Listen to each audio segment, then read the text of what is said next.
Selamat pagi semuanya, apa kabar? Sehat, sukses, bahagia selalu. Jangan lupa di subscribe, like, dan juga bagikan channel ini. Dan berikan komentar Anda agar kami semakin bersemangat dalam memberikan Anda konten terbaru setiap harinya. Bagi Anda yang selama ini telah mendukung kami ucapkan terima kasih.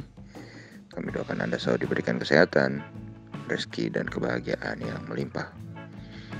Jangan lupa aktifkan lonceng notifikasi agar Anda tidak tertinggal setiap kami mengeluarkan update terbaru. Langsung saja kita mulai dengan market outlook kita untuk hari ini 21 April 2021.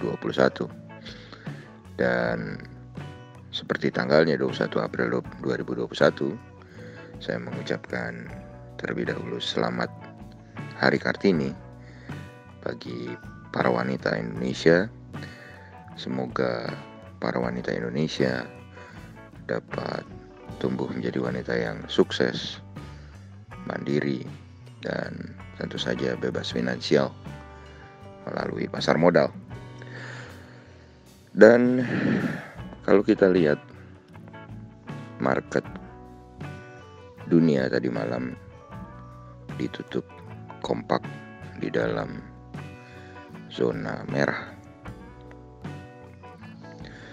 Alasan utama kenapa market dunia ditutup dalam zona merah yang cukup dalam adalah karena ketakutan publik mengenai kecepatan penularan virus corona gelombang kedua di India atau second wave corona di India, yang membuat ketakutan di pasar keuangan seluruh dunia.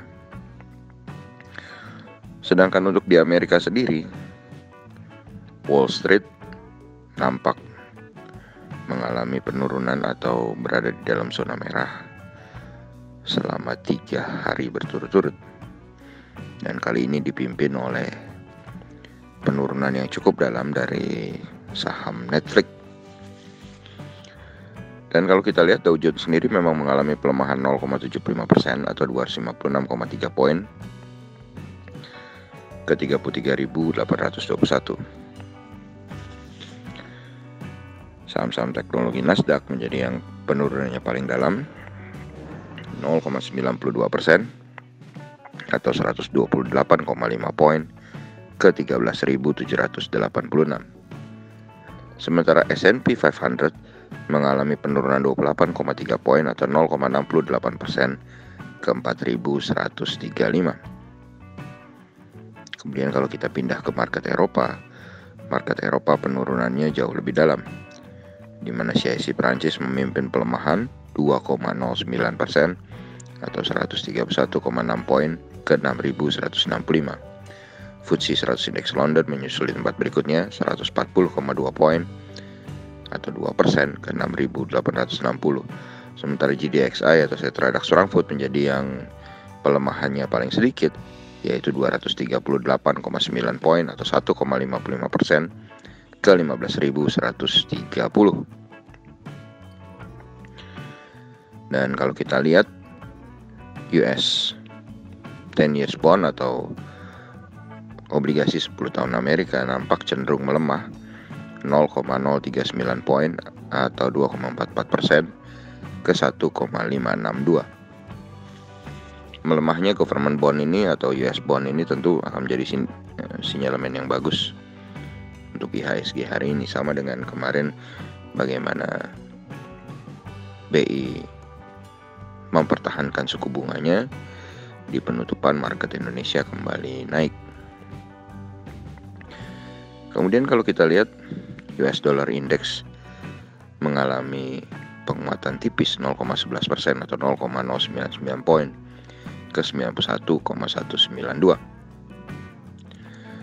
Sedangkan kurs rupiah sendiri saat ini berada di dalam posisi 14.497,50 atau melemah 50 poin atau 0,34%.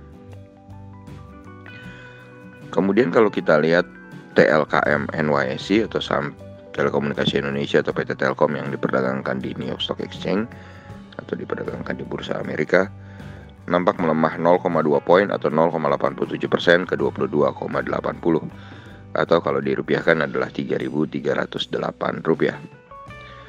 Sementara EIDO atau ETF Indonesia yang diperdagangkan di New York Stock Exchange atau kumpulan 31 saham Indonesia yang diperdagangkan dalam bentuk ETF sejenis reksadana, apa itu ETF, apa itu EIDO, dan apa saja saham-sahamnya Anda bisa googling, mengalami penurunan yang cukup signifikan 0,2 poin atau 0,92% ke 21,56. Penurunan EIDO yang hampir 1% ini tentu akan menjadi presiden buruk bagi market Indonesia hari ini. Sementara kalau kita lihat bursa komoditi bergerak cukup mix juga, di mana minyak atau oil atau WTI oil atau Western Texas Industries Oil, harga minyak ini mengalami penurunan 1,62% atau 1,03 poin ke 62,44. Sementara emas atau gold mengalami kenaikan 7,3 poin atau 0,41% ke 1778,10. Sementara timah mengalami kenaikan 172,5 poin atau 0,65% ke 26.805. Dan akhirnya nikel mengalami pelemahan 142,5 poin atau 0,88% ke 15.985.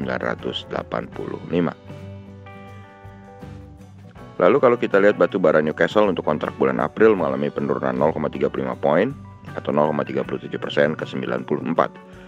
Batu bara Newcastle untuk kontrak bulan Mei mengalami penurunan lebih dalam 1,47% atau 1,35 poin ke 90,25. Untuk batu bara Rotterdam tidak mengalami perubahan untuk kontrak bulan April tetap di 71,5.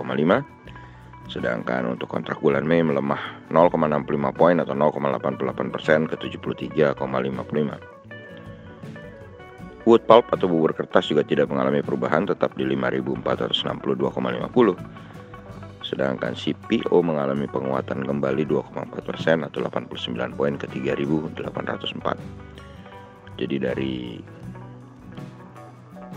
bursa komoditi yang bisa kita perhatikan adalah harga CPO. Dan saatnya kita beralih ke opening dari market regional Asia. Kalau kita lihat di opening market regional Asia, maka kali ini ketiga market Asia serempak memberikan angka merah, di mana angka merahnya juga cukup dalam. Nikkei 225 Tokyo Jepang mengalami pelemahan 1,52% atau 438,38 poin ke 28.667. S&P ASX 200 Sydney mengalami pelemahan 0,9% atau 63,5 poin ke 6.954,30. Sementara Kospi Korea atau Kospi Seoul mengalami penurunan yang paling sedikit 0,88% atau 28,27 poin ke 3.192,43. Kalau kita lihat dari data-data yang ada, di mana bahkan Dow Jones Index Future pun saat ini berada dalam posisi merah, negatif 6 poin atau 0,02% ke 33.697. Kami memprediksi bahwa hari ini IHSG akan berada di dalam zona merah sebesar 54%. Demikianlah apa yang bisa kami sampaikan kali ini. Semoga bermanfaat bagi kita semua. Tetap sehat, tetap semangat, maju terus dalam mencapai profit maksimal di pasar modal Indonesia. Dan jangan lupa untuk selalu berusaha berbahagia. Sampai jumpa.